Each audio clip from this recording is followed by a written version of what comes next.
नमस्कार, माझं नाव किरण श्रावण गोसावी, राहणार मुलमी, तालुका येवला, जिल्हा नाशिक. तर मी कॅप्सूल मकाविषयी दोन शब्द सांगतो तुम्हाला. तर विषय असा आहे, मी ज्या टायमाला मकाचं बियाणं आणायला गेलो दुकानामध्ये, आता गावचं दुकान असल्यामुळं, फक्त दुकान 5 किलोमीटर अंतरावर असल्यामुळं तिथं गेलो. गावचं दुकान, गावचा मित्र होता. तर मी दरवर्षाप्रमाणे 751 अडवांटा ही व्हरायटी करतो. म्हणजे वडील पारोदित सगळे पहिल्यापासून तेच करतात. आणि वडिलांना सांगितलं मला की जाय आणि ते मकाचं बियाणं घेऊन ये 751. त्यांच्या शब्दाच्या पुढे जात येत नाही. पण मी गेल्यानंतर दुकानात गेलो आणि तो गावचा मित्र असल्यामुळं त्यानं मला सांगितलं का थांब 2-5 मिनटं मी तुला देतो. त्याची गर्दी असल्यामुळे त्यानं थोडा वेळ मला बसायला लावलं. तर मी त्या ठिकाणी बसलो थोडा टाईम आणि त्याच्यानंतर त्यानं मला 15-1 मिनटं गेले. त्यानंतर त्या म्हणे मला एक काम कर म्हणे, तर आहे ना तू माझ्या मनानुसार एक बियाणं घेऊन जाय. तू जर तुला योग्य वाटलं तर पुढच्या वर्षी कर, नाही तुला योग्य वाटलं तर करू नको.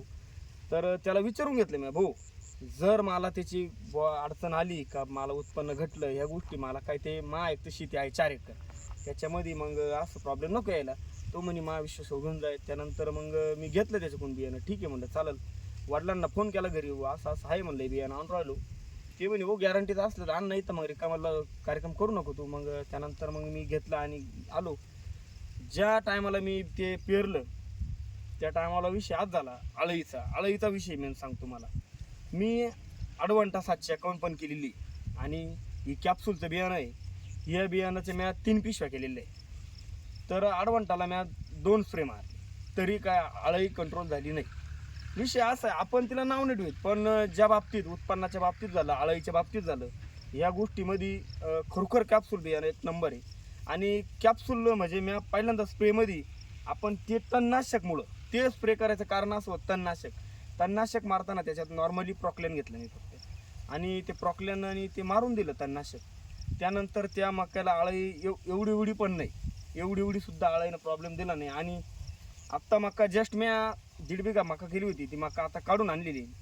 आणि काल मी गाडी भरली होती, ही माझे मित्र आम्ही दोघं सोबतच. आणि काढताना पण 8 दिवसापूर्वी आम्ही दोघांनी मका काढली. पाऊस खूप चालू होता, पण मक्याला काही डंके वगैरे काही झाली नाही. आम्ही थोडी त्याची मेहनत घेतली आणि आम्ही दोघांनी काय केलं, मशीन आलं याच्याकडे आणि दोघांनी ठरवलं काढून घेऊ. तर दोघांनी त्याची मका काढली, त्याचं पायनर होतं आणि मी कॅप्सूल बियाण्याची माझी मका होती. तर आम्ही दोघांनी ती मका काढली आणि 8 दिवसापासून तिची मेहनत करून ती वाळवली. काल अक्षरशः यानं टारली भरवली एक त्याचीवाली. आणि मी माझी छोटी गाडी होती 7-8 क्विंटलच्या हिशोबानं मी ज्या टायमाला भरवली गाडी, तर आमचं घरून निघताना नियोजन असं झालं, आम्ही चर्चा केली काय किती बसत, तर आमचे 4-5 जणांचं एक मन असं का ती मका 7 ते 8 क्विंटल बसलं. या हिशोबाने आमचा अंदाज झाला तो. आणि आम्ही काल मार्केटला गेलो लासलगावला. तर विषय आज झाला, काल तिडं म्हणजे मार्केटमध्ये गेलो. आता प्रत्येक शेतकरी राहतो, काही गोष्टी जर चांगल्या वाटल्या तर तो शेतकरी 100% विचारणारच बुवा काय कोणचं बियाणं आहे काय. त्या ठिकाणी आम्ही गेल्यानंतर 4-5 जण असे आम्ही मका बघत होतो, ते बघत होते. आणि ते योगायोग गाडीजवळ आले आणि तिने बघितलं, कोणचं बियाणं आहे म्हणे. तर त्यांना बोललो असं असं, एकच नंबर व्हरायटी, कलर वगैरे सगळं काही गोष्टी एकच नंबर. आणि बियाणं मुळात म्हणजे कॅप्सूल नावानं प्रमाण खरोखर मोठं बियाणं आहे त्याचं, एकच नंबर. डाळिंबाची दसका डाळिंबस एकच नंबर, कलर असा त्याला काही विषयच नाही. आम्ही त्या शेतकऱ्यांनी विचारलं, आम्हाला हातात घेऊन बघितलं, सगळ्या गोष्टी मार्केटमध्ये एक नंबर जाईल मका, ते स्वतः शेतकरी बोलले. आम्ही तर काय बोललोय म्हणलं, तुमचं आता ते नशीब नाही म्हणलं, आता मार्केट शेवट कलर होत आता काही काही सांगता येत नाही म्हणलं. त्यानंतर ते मग झाला विषय तिडा बिन झाला आम्ही. आणि काल मका खरोखर ते बोलले मार्केटमध्ये खरोखर एक नंबर मका गेली, खरोखर म्हणजे त्यांनी सांगितल्या प्रमाणात गेली. आणि खूप टाइम बीट चालली, ज्या टायमाला ते निलाव चालू होता टायमाला खूप टाइम बीट चालली त्याच्यावर. आणि ती मका वजनाचा विषय सांगत तुम्हाला, खरोखर एकरी ती 35-40च्या आसपास 100% बसणार. 40 क्विंटल तर कधी. अच्छा, तुमचे जे काही 7-8 क्विंटल तुम्हाला वाटलं होतं होईल, ती ऍक्च्युअल किती बसली त्या दिवशी? ती आम्हाला त्या दिवशी विषय आज झाला, कालचाच विषय. हा.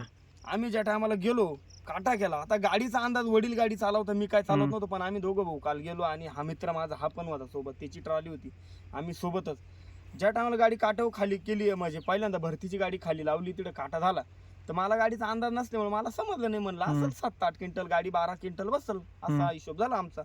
तर आम्ही परत गाडी रिकमी करून परत एमटी काटा करण्यासाठी आलो. त्या टायमाला अक्षरशः तो माणूस सुद्धा विचारत होता आम्हाला काट्यावाला हम्म. गाडीत काही होतं का, गाडीतलं काही काढलं का. वजन, ते गाडीचं वजन बसलं 9 क्विंटल 60 किलो. बर. आम्हाला सुद्धा त्या जागेवर आश्चर्य वाटलं. अरे बाप, लहान भाऊ मला म्हणायचा कमीत कमी 10 क्विंटल माका उतरणार, पण मी म्हणायचं नाही रे, अरे मी रोज पाहतोय गाडी एवढे भरले, एवढं नाही उतरणार. याचा अर्थ वजन खूप चांगलं आहे खूप चांगलं आहे आणि अवरेज खूप आहे मका, कॅप्सूल मकाला. एक नंबर कॅप्सूल मका. आणि जो तुम्ही एक रेटचा एक विषय निघाला होता, इतरांपेक्षा किती रेट जास्त मिळाला कॅप्सूलला? 100% इतरांपेक्षा. आता ह्या भाऊची मका होती एकदम समोरासमोर आहे. हा. या भाऊची पॉइनर मका होती. बर. या भाऊची मका किती गेली दादा आपली? 2291 मका गेली आणि pioneer. तुमची आणि कॅप्सूल सोबत- किती गेली? आणि आमची कॅप्सूल कम्प्लीट 2400 रुपये गेली. अरे वा.